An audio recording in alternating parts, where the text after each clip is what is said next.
جنگل میں تیتر خوف سے بھاگتا جا رہا تھا۔ وہ بہت پریشان تھا اور اپنی جان بچانے کی کوشش کر رہا تھا۔ اس کی چھوٹی سی جان خطرے میں تھی۔ تیتر کے پیچھے خونخوار باز لپکا ہوا تھا جو اسے اپنا شکار بنانا چاہتا تھا۔ باز کی نظریں اپنے شکار پر جمی ہوئی تھیں اور وہ کسی بھی قیمت پر اسے پکڑنا چاہتا تھا۔ تیتر بے بسی اور گھبراہٹ میں ادھر ادھر اڑتا رہا، یہاں تک کہ اسے عارف نامی درویش کی جھونپڑی نظر آئی۔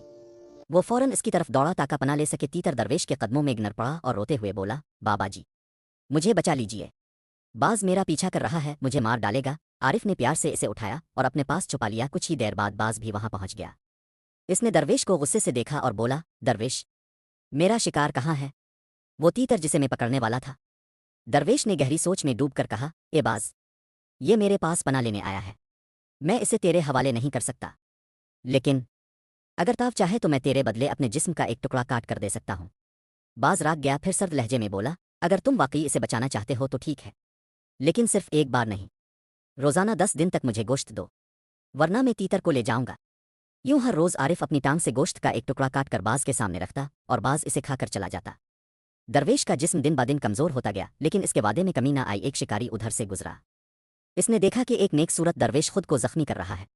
وہ حیران ہو کر بولا، بابا جی، یہ کیا کر رہے ہیں؟ درویش نے اسے پوری کہانی سنا دی۔ ابھی بات ختم ہی ہوئی تھی کہ باز حسن معمول وہاں پہنچ گیا اور اپنا حصہ مانگنے لگا۔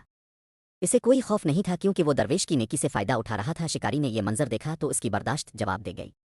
اس نے جیسے ہی بندوق اٹھائی، لمحوں میں باز کو نشانہ بنایا اور اسے ختم کر دیا۔ درویش گھبرا گیا، لیکن شکاری مسکرا کر بولا، بابا جی، رحم ضرور کیجیے، لیکن اتنا بھی نہیں کہ کوئی ظالم آپ کی نرمی کا فائدہ اٹھائے۔ نیکی ان پر کیجیے جو اس کے لائق ہوں، حد سے زیادہ نرمی انسان کو کمزور دکھاتی ہے۔